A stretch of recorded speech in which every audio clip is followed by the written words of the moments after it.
I woke up to the smell of coffee and the sound of Amelia humming in the kitchen. "Morning, sleepyhead," she said, placing the cup next to me. "Thanks," I mumbled, still half asleep. "Smells good. You're going to need it today." "Busy schedule, remember," she teased, brushing her hair behind her ear. I smiled, feeling that familiar warmth. Yeah. I know. Amelia had a way of making ordinary mornings feel special.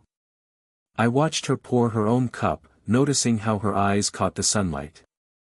Something about it always made me pause, grateful. "You okay?" she asked suddenly, tilting her head. "Yeah, just thinking," I replied, though I didn't tell her I was thinking about how lucky I felt, or maybe I should have been feeling suspicious. Marcus called right after breakfast. "Hey man, ready for lunch later?" he asked. "Yeah, I'll meet you at the cafe around noon," I said. "How's work?" "Same old." "Listen, man, you sure everything's good with Amelia?" I laughed lightly. "What do you mean?" "You know, she's been on her phone a lot. Late nights, secretive." "Just checking." "I trust her," I said firmly. But even as I said it, a small knot formed in my chest. Marcus always had a point, and maybe I was ignoring something. "I get it," he said, not pressing further. "Just, keep your eyes open. Don't be blindsided, okay?" "I will," I promised, even though I didn't know what that meant yet. Later, Amelia leaned against the counter, scrolling her phone. "Marcus called you?" "Yeah. Just asking about work stuff." She nodded, but I noticed a flicker in her eyes, a brief hesitation before she smiled. I ignored it, not ready to question it yet. "I'll pick up dinner tonight," she said. "Anything special you want?" "Nothing," I replied, trying to sound casual. "Whatever you like." She smiled, kissed my cheek, and left for work. I lingered by the window, watching her leave. Something felt off. But it was subtle. Tiny things, her tone, the way she avoided certain topics. I pushed it down, telling myself I was overthinking. By mid-morning, I realized my routine had changed slightly. I checked my phone a few times, wondering who she might be texting. The thought made me uncomfortable, but I couldn't pinpoint why. Marcus texted again, "Trust your gut." I sighed, feeling that first tug of unease.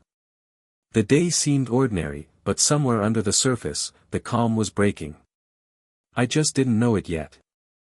I remember waking up to bright lights and the beeping of machines. "Mr. Carter? Can you hear me?" a voice asked. I think so," I croaked, my throat dry. "You've been through surgery. You're stable now," Dr. Hayes said, checking the monitors.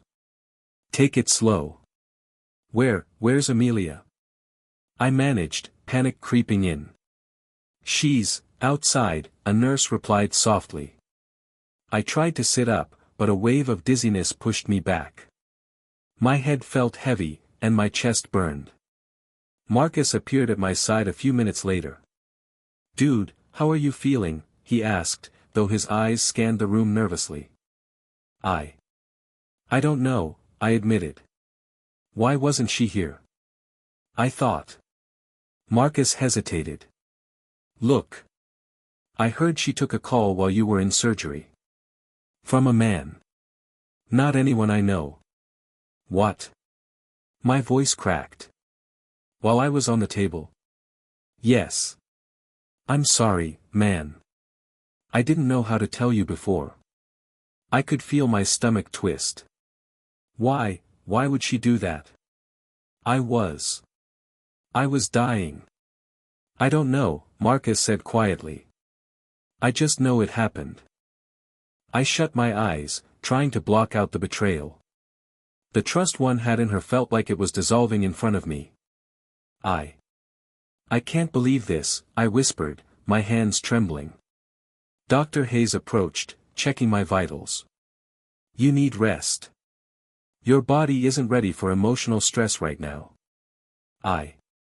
I can't stop thinking about it, I said. How could she? I was. Focus on breathing, Dr. Hayes interrupted gently. We can talk about emotions later. Right now, your priority is recovery. I swallowed hard. I wanted to scream, to confront her, but I couldn't even lift my arm. Marcus squeezed my shoulder. You're not alone, okay? Doesn't feel like it, I muttered. It feels like everything's falling apart. Hey, Marcus said firmly, you're alive. That's what matters first. The rest, we deal with it after you heal. I wanted to believe him, but my mind kept replaying the image of her taking that call. The way she smiled, the sound of her voice, it wasn't for me. She said it was important, I whispered to no one in particular. Important enough to call me while I'm on the operating table? Marcus stayed silent. He knew there was nothing he could say. The nurse adjusted my fore. Try to rest. You need strength. I don't know if I can, I admitted, my voice breaking. I can't stop thinking about her, about him, about everything. You'll get through this, Marcus said softly. I'll be here. Every step. I closed my eyes, but sleep felt impossible. Anger and disbelief battled inside me, mingled with sorrow I couldn't name. I had trusted her with my life, my heart, and she chose someone else. I felt small, helpless, and enraged all at once. The room was quiet, but inside, my mind screamed. I realized in that moment that nothing would ever feel the same again. I woke up to the same sunlight, but it felt heavier somehow. Morning, Amelia said, placing a cup of coffee on the bedside table. I didn't answer at first. My hands shook slightly as I reached for it. You're quiet today, she observed, leaning against the doorframe. I can't stop thinking, I admitted finally. About the calls. She blinked. Calls? You know, the ones you took while I was in surgery, I said, trying to keep my voice steady. From him. Amelia's face didn't change much, but something flickered in her eyes. Marcus called you, didn't he? Yes, I muttered. And he told me everything. I can't pretend I don't know. It wasn't like that, she said quickly. They were innocent. Work-related. You were. On the operating table. I cut in, anger rising. I almost died, Amelia. And you took his calls. I didn't know what else to do, she said defensively. It wasn't personal. I looked at her, really looked, and noticed how her fingers trembled slightly as she twisted the ring on her hand. A sign of guilt, maybe? Or just nerves? Either way, it fueled the fire inside me. Then why hide it? I asked softly, more hurt than angry now. Why lie to me afterward? She sighed, avoiding my gaze. I didn't want to worry you. I didn't. You didn't want to worry me. I laughed bitterly. You didn't want to care about me. Her lips pressed into a thin line. That's not fair. It's exactly fair, I said. Do you know what it feels like to be helpless, to trust someone completely, and then, I trailed off, swallowing the lump in my throat. Later, Marcus stopped by. How are you holding up, he asked. Sleep's impossible, I admitted. I keep hearing her voice, his voice, over and over. Marcus nodded. It's normal. You've been through a lot. But you can't let her actions define you. I don't want them to, I said, my fists clenched. But I also can't pretend nothing happened. Amelia left for work later, and I noticed her glance at her phone more than once. Elena from her office called, and I overheard Amelia laughing softly before she ended the call. My stomach twisted. I need to figure this out, I whispered to myself. I can't let this slide. Marcus caught me pacing. You're thinking about revenge? Not yet, I admitted. Just control. I need to take control of my life first. Then we'll see. He nodded slowly. Just don't lose yourself in the process. I closed my eyes, feeling the resentment settle deep inside me. The anger, the hurt, the betrayal, they all mixed with something darker, a need to see balance restored. And somewhere, I realized, the first seeds of a plan were growing. I stared at my phone, scrolling through contacts until I found the emergency settings. Marcus, I whispered. You're the only one who needs to know now. I tapped his name and removed Amelia. A small shiver ran through me, equal parts fear and relief. Change made, I muttered aloud, more to myself than anyone. Later, Marcus called. I saw the notification. You did it? Yes, I said, trying to keep my voice calm. I can't. I can't be the helpless one anymore. You're thinking straight, he said. Good. You've got to protect yourself first. I know, I admitted. But part of me still wants. I don't know, to make her feel what I felt. You're better than that, he said firmly. Don't let her control your reactions. I don't want to react, I said. I want to act, quietly. Thoughtfully. Sounds like a plan, he replied. You've been too passive for too long. I hung up and sat in silence, letting the thoughts sink in. I felt powerful in a way I hadn't in weeks, maybe months. Amelia walked in, smiling as if nothing had happened. You okay? She asked casually, brushing past me. Yeah, I said slowly, watching her. I'm figuring things out.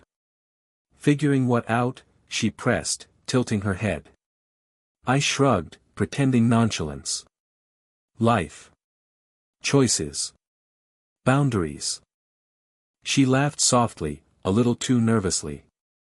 Boundaries? Are you mad at me again? I'm not mad, I said. I'm aware. Her brow furrowed. Aware? Yes. Aware of myself, my limits, what I need. I let the words hang, letting her feel the weight without saying more. Later, Marcus came by in person. So, he asked, settling into the chair across from me. I removed her from my emergency contacts, I said. Quietly. No drama. Good move, he said. It's the first step. What about the rest? I thought about the moral choices swirling in my head. Expose her publicly? Revenge? Or just move on quietly? My gut told me patience, subtlety, and reclaiming control were stronger than any outburst. I'm not going to explode, I said finally. Not yet. I need to regain control first, myself first. That's wise, Marcus said. She won't see it coming, and you'll be stronger for it. I nodded, feeling the truth of it. For the first time, I realized my power didn't come from exposing her or hurting her, it came from taking care of myself. Amelia called my name from the kitchen. Are you ignoring me? Not ignoring, I said, standing. Just focusing on me. She frowned. What does that mean? It means I'm learning who I am without you controlling my thoughts, my reactions, my life. Her silence hit me like a small victory. I didn't need to gloat. The shift had begun. Later, as I lay in bed, I whispered to myself, this is the start. I'm taking back my life. And for the first time in weeks, I felt steady. I noticed it first when Amelia snapped at me over something small. Why did you move the keys again? She demanded, her voice sharp. They were in the wrong spot, I said calmly, though my stomach twisted. You always have to correct me, she said, her tone rising. I just nodded, keeping my face neutral. I'm not trying to, just trying to help. She huffed and walked away, muttering under her breath. Later, I saw her laughing at her phone, covering the screen whenever I looked. My chest tightened. Noah, I muttered when I saw my neighbor peeking over the fence. Did you see that? He raised an eyebrow. See what? She's hiding things, I said quietly. Do you notice it too? He shrugged. Maybe she's stressed. Hard to tell from here. I clenched my fists, but I kept my voice steady. Stress doesn't make someone lie. Marcus called later. How's it going? He asked. Same, I said. She's defensive, evasive. Little lies, little manipulations. Patience, he said. Don't let her provoke you. Watch, record, but stay composed. I am, I said, though I could feel my temper bubbling. I'm watching everything, noting patterns. I won't be caught off guard again. That evening, Amelia approached me, smiling as if nothing had happened. You look tense, she said. I'm fine, I replied. Just thinking. She tilted her head. Thinking about me? Thinking about our life, I said carefully. About what's real and what isn't. Her smile faltered. You're overthinking. Maybe, I said softly. Or maybe I'm finally paying attention. Later, Noah stopped by. Hey, he said casually. Everything all right? Heard some noise. Yeah, fine, I said. Just dealing with life. He gave me a knowing look. Keep your head up. I nodded, feeling a spark of reassurance. Small allies mattered. That night, I sat by the window, watching Amelia scroll through her phone. I noticed every glance, every hesitation. Every little lie, every hidden text, I documented silently in my mind. Why do I care so much? I whispered. Because I trusted her. Because I believed. Marcus's words echoed in my mind, patience. Watch. Record. Compose. I repeated them like a mantra.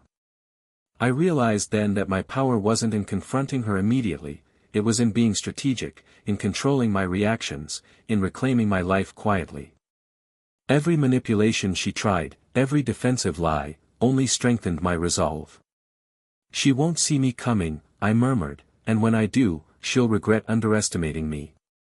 I leaned back, feeling the first taste of clarity since the betrayal. Calm on the outside, storm on the inside, but now, I was the storm's master. I saw it first in her eyes when she came home that evening, panic, frustration, something brittle. Amelia, I said softly, you look tense. I'm fine, she replied, brushing past me, but her voice wavered. Really? I asked, keeping my tone casual.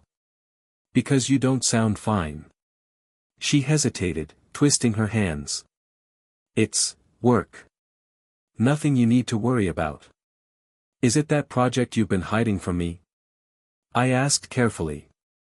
Her eyes flickered, and she swallowed. I said it's handled. Later, I overheard her phone call. Yes, I know it's urgent. I'll fix it. No one else needs to know, her voice cracked just slightly before she hung up. I sank into the chair, listening. The little cracks in her facade were widening. Marcus called as I sat there. You okay? I'm fine, I said. But, it looks like her project is collapsing. She tried to hide mistakes, and now it's coming out. Good, he said, but not in a gloating way. It's natural consequences, man. Karma works quietly. I feel satisfied, I admitted. Not happy, not gloating. Just justice, I guess. That's fair, he said. But don't lose perspective. You've got your own life to rebuild. I know, I said. But I can't help noticing how her choices are finally catching up with her. The next day, Amelia came in, eyes downcast. The client found out, she muttered. They're not happy. I nodded slowly. I'm sorry it's stressful. It's humiliating, she admitted. I tried to fix it quietly, but it's all falling apart. I see, I said softly. Sometimes, things we try to hide, they have a way of revealing themselves. Her gaze dropped. She didn't argue, didn't try to manipulate this time. Later, Marcus came over. You've been watching quietly, huh? He asked with a half-smile. I have, I admitted. It's strange. I feel relief, not joy. But I also feel stronger. That's growth, he said. Seeing consequences without being drawn into the drama. That's power. I nodded. I think I'm finally reclaiming my life. Not reacting, not exploding, just observing, understanding, moving forward. Exactly, Marcus said. And remember, boundaries are yours.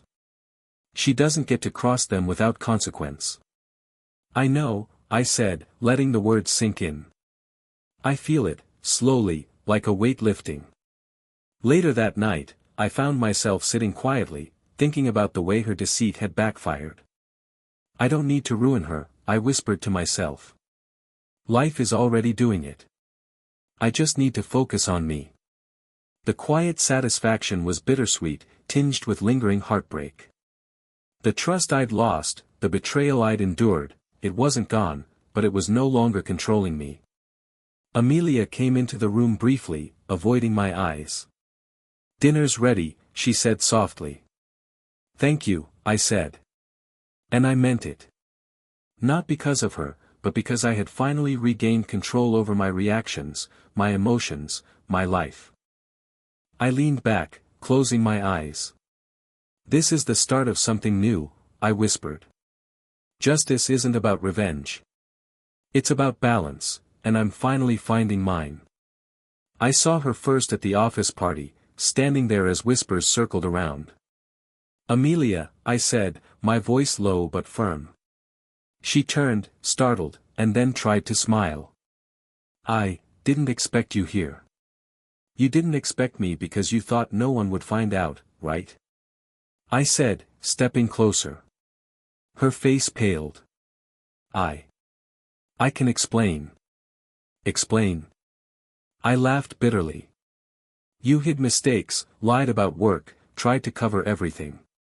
And now? I gestured around. Everyone knows. I didn't mean for it to happen like this, she whispered, eyes downcast. Not mean for it to happen. I echoed, anger simmering under my calm. Do you know what it felt like, Amelia? Knowing I almost died, and you were hiding secrets. She swallowed hard. I regret it. I really do. Too late for regrets, I said, my voice shaking slightly. You had your chance. You chose deceit. You chose him. Her lips trembled. I was confused. I made a mistake. Confused? I said, incredulous. While I was vulnerable, while I trusted you completely, you let someone else in. Confused isn't the word for betrayal. I know, she admitted softly. I didn't think. I trusted you, I interrupted. I believed in us. And now, I don't know if I can even look at you the same way again. A few colleagues glanced over, whispering. I didn't care. This confrontation wasn't for them, it was for me. I'm sorry, she said again, but the words felt hollow. I don't need your apologies, I said. I need closure. And I think I have it now. Later, Marcus joined me, placing a hand on my shoulder. You okay? I am, I said, taking a deep breath. I feel different. Lighter. Angry, yes, but free in a way I haven't felt in months. That's the first step, he said. You've faced her. You've acknowledged everything. Now, you move forward. I nodded, glancing back at Amelia. She avoided my eyes, shrinking under the weight of her own choices. I realized in that moment I wasn't dependent on her validation anymore. Her presence, her approval, they didn't matter to me. Later, I met briefly with our legal advisor. "Everything's in order," he said. "Divorce papers are ready whenever you are." "I'll sign," I said calmly. "It's time to close this chapter." As I walked away, I felt a strange mixture of sadness and relief. Sadness for what I lost, relief for what I regained. The betrayal had hurt me, shaped me, but it hadn't broken me. "I won't let this define me," I whispered to myself. "I've survived her deceit. I've survived everything. And I'll move on stronger than before." Amelia lingered in the background, silent. I didn't look back. I didn't need to. The past was hers, my future was mine. And for the first time in months, I felt in control. Free. Unchained. I woke up to sunlight spilling through the window, feeling lighter. "Morning," Marcus said, leaning against the doorframe with a coffee in hand. "Morning," I replied, stretching. "Feeling different today." "Different good or different bad?" he asked, raising an eyebrow. "Different good," I said with a small smile. "Calm. I think. I'm finally moving on." He grinned. "About time. Took you long enough." I laughed softly. "It wasn't easy. But I'm learning. I don't need her to define me anymore." Marcus sat down beside me. "Exactly. You're reclaiming your life, step by step." Later, I went for a run, feeling my legs carry me faster than they had in months. Each stride felt like shedding weight, emotional and physical. Noah waved from across the street. "Looking good, man," he called. "Thanks," I said, breathing heavily. "Feels good to move without thinking too much." Afterwards, I stopped at the cafe, noticing the barista smiling warmly as she handed me my coffee. I realized I was noticing little things again: laughter, kindness, normal life, and it felt healing. Marcus met me there. "So, any new developments?" he teased. "I'm exploring," I said cautiously, feeling a flutter of excitement I hadn't felt in a long time. "Exploring?" he pressed, smirking. "I met someone," I admitted. "Nothing serious yet. Just conversation, smiles. It's new. But it feels right." "Good," he said. "That's exactly what you need. No rush. Just life." Later, I met with my therapist. "I keep noticing moments," I said. "Moments of peace, joy, little things I forgot I could feel." "That's growth," she said. "You're reclaiming yourself. You're learning to enjoy life on your terms." I nodded. I used to be so dependent on validation. On her.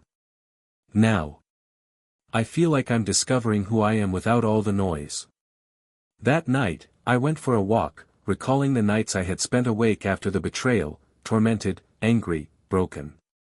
The memory stung, but now it served as a contrast, a reminder of how far I'd come. Amelia's face flickered in my mind for a moment. I breathed deeply. "That's past," I whispered. "Not part of me anymore." I met the new love interest briefly at a friend's gathering. "Hi," they said warmly. "Hi," I replied, a genuine smile spreading. Conversation flowed easily, light and effortless. I noticed my laughter was full this time, unguarded. Marcus nudged me later. "See? Life's giving you second chances." "I know," I said. "And I'm ready to take them, cautiously, but fully." I started documenting routines, morning runs, cooking meals, reading books, connecting with friends. Every day, a small victory, a conversation, a laugh, a moment of independence. I even called Noah one evening. "Thanks for being there," I said. "For noticing, for understanding." "No problem," he replied. "We all need someone who sees us, man. And you're rising above it." I looked around my apartment, noticing the quiet peace.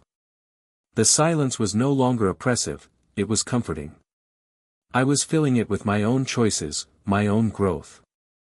Later, lying in bed, I whispered to myself, I survived betrayal, heartbreak, and I've grown stronger. I'm not just moving on, I'm becoming me. And for the first time in what felt like forever, I slept with a sense of completion, of empowerment. Life had returned to me, one careful, beautiful step at a time. I sat on the balcony, the evening breeze brushing against my face, and I let myself breathe for the first time in months. Everything all right? Marcus asked, appearing beside me with a bottle of water. I think so, I replied, my eyes scanning the city lights. It's strange, to feel at peace after so much chaos. That's growth, he said quietly. You've come a long way. I nodded, thinking about the months that had passed, the collapse, the betrayal, the sleepless nights, and finally, the reclaiming of my life. I used to think trust was easy, I said.